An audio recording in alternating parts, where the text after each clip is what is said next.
Essa é a crença segundo a qual um mito, né, ungido, presidente da República, escolhido, vai remediar, vai solucionar todos os problemas da República, a começar por purificar o STF. Aí a linguagem religiosa, de novo. A laicidade do Estado, ela é definida pela separação do Estado e igreja, não deve haver interferência religiosa em questões, em decisões do Estado. O Bolsonaro traz isso à mesa e traz isso à ribalta quando ele disse, logo no primeiro ano de mandato, que ele vai escolher, que ele iria escolher alguém terrivelmente evangélico para o Supremo Tribunal Federal. Ora, o Brasil não tem que ser uma nação evangélica ou uma nação cristã, ela tem que ser também uma nação evangélica e também uma nação cristã, assim como de todas as outras religiões, inclusive as minorias, as de raiz ou de origem de matriz africana, umbanda, candomblé e assim por diante. Então, não é a definição da religião que torna esse ou aquele ministro mais qualificado para ocupar ou para ser indicado a um cargo no Supremo Tribunal Federal. E quanto à confusão entre esse conceito e minorias, a reparação, a injustiça histórica que minorias como os negros sofreram durante séculos de colonização e depois de escravidão, isso é uma reparação histórica, porque eles ocupam menos cargos de direção, menos posições de liderança, têm salários mais baixos, são maioria entre a população carcerária, maioria também entre os mortos, entre as vítimas de homicídio. É só olhar para todos os dados e as estatísticas. Então, quando você impõe cotas para a universidade ou cotas em determinados serviços, é uma tentativa de reparar e de corrigir injustiças históricas. Isso não tem nada a ver com querer um ministro evangélico para o Supremo Tribunal Federal. Não precisa fazer essa confusão grosseira de conceitos inteiramente distintos. Vai lá, Bruna. Na verdade, a gente precisa ter um pouco de clareza e um pouco mais de cultura filosófica para entender que purificar ou depurar, isso faz parte do vocabulário moral definido pela ética filosófica grega, mais precisamente Platão e Aristóteles. Na verdade, a gente tem o conceito de justiça mestre da história do Ocidente, justamente tal como definido ali na Ética Nicômaco. E apenas os homens justos são capazes de ensinar para nós o que é prática da justiça, que é justamente ser capaz de equidade, a tal ponto que a gente seja capaz de criar essa coisa que a gente chama de Constituição e segui-la para manter estabilidade social. Então, sim, o STF precisa de uma depuração ou purificação, a gente precisa, sim, de pessoas morais. E a característica principal de um juiz plenamente moral é a coragem de enfrentar esse problema gravíssimo do Brasil, que é a instabilidade constitucional, a instabilidade trazida aí pelo nosso modelo constitucional, a instabilidade jurídica. Com instabilidade jurídica, o Estado de Direito fica assim quase para ruir. E a gente está aí precisando de um juiz no STF que tenha a coragem de reconhecer esse problema. Serrão.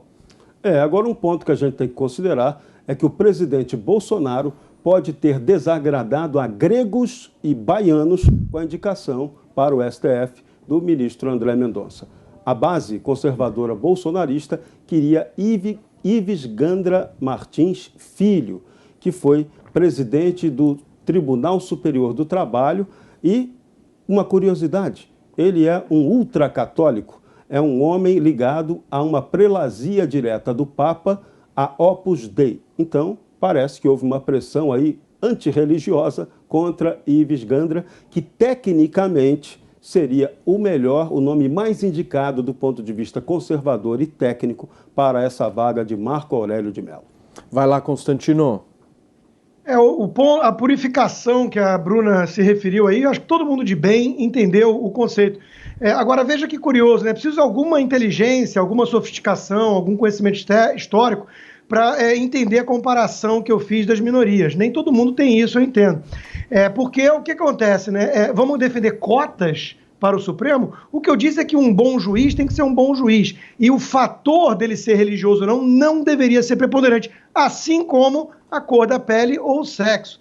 Curiosamente, a esquerda aplaude com base nesses critérios. Então, o que fica claro, né, é que existe um preconceito contra evangélicos e, ao mesmo tempo, se for indicado um ministro para a Suprema Corte que seja negro, ou que seja gay, ou que seja uma mulher, aí vão ser enaltecidas essas características, independentemente do notório saber jurídico ou da reputação ilibada. Foi exatamente esse o ponto que eu trouxe. Não tem nada a ver com reparação por meio de cotas, isso é um outro debate, aliás, um debate muito ruim do ponto de vista da esquerda, porque a esquerda quer reparar injustiças cometendo novas injustiças e ignora um monte de coisa, ignora, por exemplo, quem são os maiores cometedores de crimes, né? Então só olha para um lado da equação e não quer encarar o problema como ele é na sua dimensão complexa e social. Agora, veja que curioso, né? A pior religião que existe é a política, é a secular, chama-se ideologia. E essa é perigosa e está cheio de figuras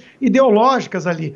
Pessoas que se consideram ungidas e que querem empurrar a história. Eu dou um exemplo. O que um juiz deveria dizer em relação a casamento gay? Muito simples, um juiz de uma corte constitucional, que a Constituição é clara, é um homem e uma mulher, está muito claro. Quer mudar a Constituição? Tem até cláusula pétrea, mas quer mudar a Constituição? Que mude. Agora, um juiz de Suprema Corte tem que dizer que casamento é entre homem e mulher.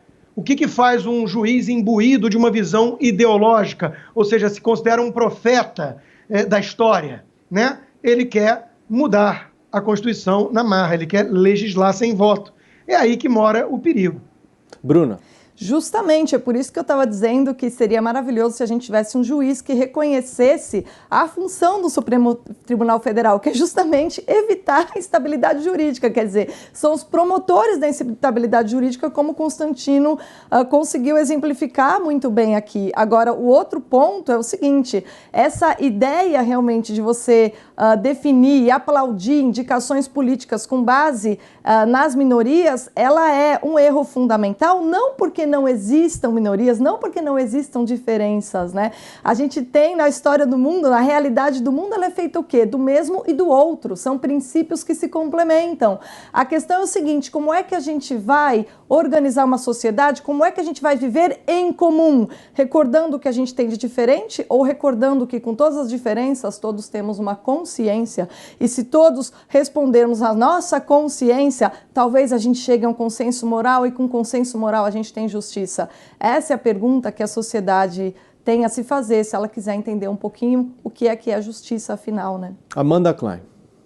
Estou um pouco chocada com a posição dos meus colegas. Parece que eles vieram, sei lá, da Idade da Pedra, da Idade Média, acabaram de se colocar contra o casamento gay. Veja, em pleno século XXI, ainda querem definir o casamento. Foi você que falou. Casamento entre homem e uma mulher. Eu falei da Constituição, eu não dei meu parecer. Exato. Eu não dei minha opinião, eu falei da Constituição. E uma mulher.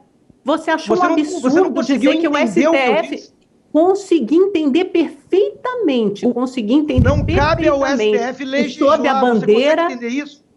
Sob a bandeira liberal, esconde-se uma ideologia conservadora. Não cabe ao STF legislar, mudar a Constituição. Pode ter certeza que a minha inteligência vai muito além disso, Constantino, e não me intimida. Mas então como é que você bota a palavra na minha boca dessa forma tão desleal e cafajeste? Eu não falei que eu sou contra casamento cafajeste? Não haja com desonestidade intelectual. Você falou que a Constituição não pressupõe o casamento, só pressupõe o casamento entre homem e mulher. Você já leu a Constituição? Você já leu a Constituição? Em causa própria. Em que século você vive, Constantino? Você é contra o casamento gay? 88. Você é contra o casamento gay? Constituição de 88. Você acha que ela, eu não falei nada nenhum. Você acha que esse casamento não deve ser ampliado para pessoas do mesmo sexo? Não pelo STF. Não é função do STF. Uma corte constitucional não deve legislar. Mas você já mostrou que você não liga para a questão religiosa, desde que seja a sua religião, que é uma ideologia chamada socialismo.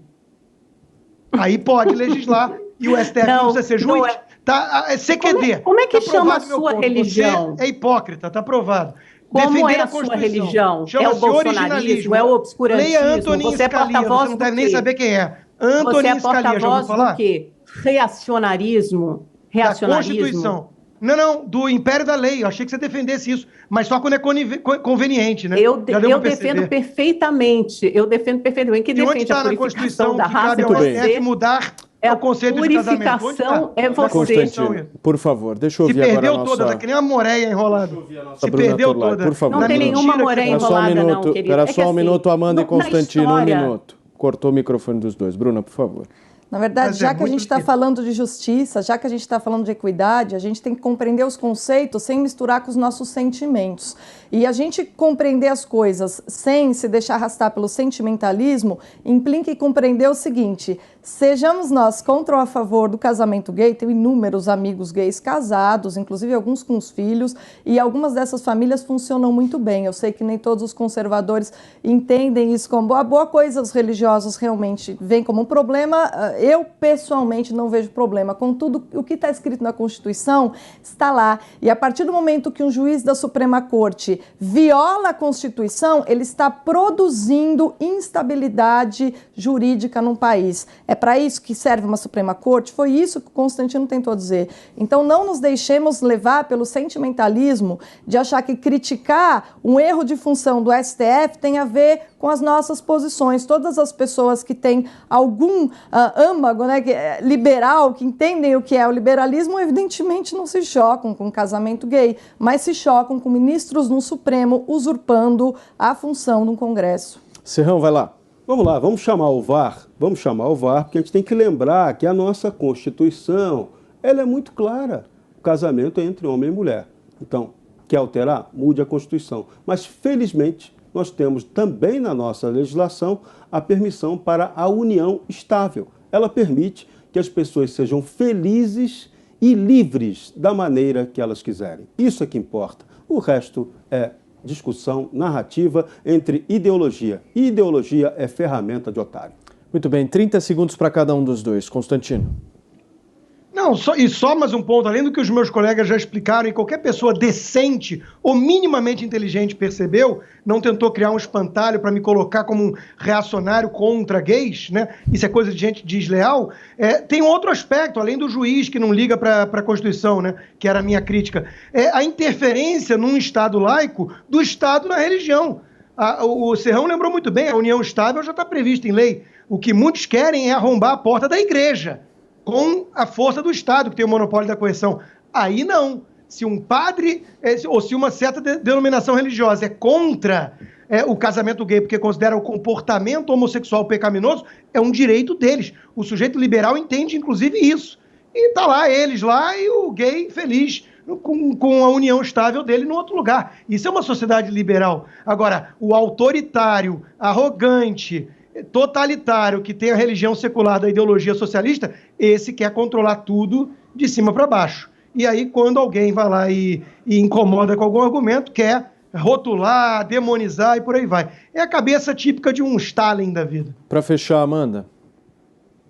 Quem demoniza e difama e quer destruir a reputação das pessoas é você, Constantino. Eu não tenho nenhuma ideologia socialista, acho que qualquer um que acompanhe minimamente esse programa já tenha percebido isso. Quando o Supremo Tribunal Federal reconhece a união homoafetiva, na verdade ela está igualando todos os cidadãos e dizendo que os gays, que os homossexuais têm exatamente os mesmos direitos sobre o casamento e sobre a união do que os casais heterossexuais. Eles estão igualando o direito. Então você não está reescrevendo a Constituição, você só está dando a essa outra classe de cidadãos exatamente os mesmos direitos, para você não ter duas classes de cidadãos, para você não ter diferenças em termos de herança, em termos de coisas até mais mundanas e cotidianas, de título de clube, de seguro médico, de qualquer coisa. Então, é reconhecer que todos eles, homossexuais ou heterossexuais, têm exatamente os mesmos direitos. É disso que se trata.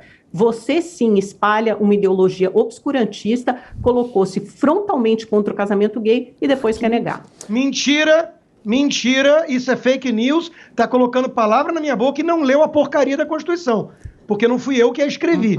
Foram os constituintes de 88 e tá lá escrito com muita clareza. Então vai fazer o trabalho de casa, em vez de ser tão mentirosa. E é o Supremo Tribunal Federal que a interpreta, Constantino, não é você. Não é você. Você é desonesta. Não é você. O Supremo Tribunal Federal não interpreta, ele cria leis. Essa é a crítica que todo o Brasil tem feito. É o Supremo que a interpreta. Você aplaude quando te interessa, porque você tem uma ideologia que todo mundo aqui já percebeu. Mas vai lá, um dia você vai conseguir a bancadinha lá da TV Dória, porque por enquanto você passa vergonha e no cartão de crédito diário. Muito bem, Constantino e Amanda. Quem passa vergonha é você. Eu preciso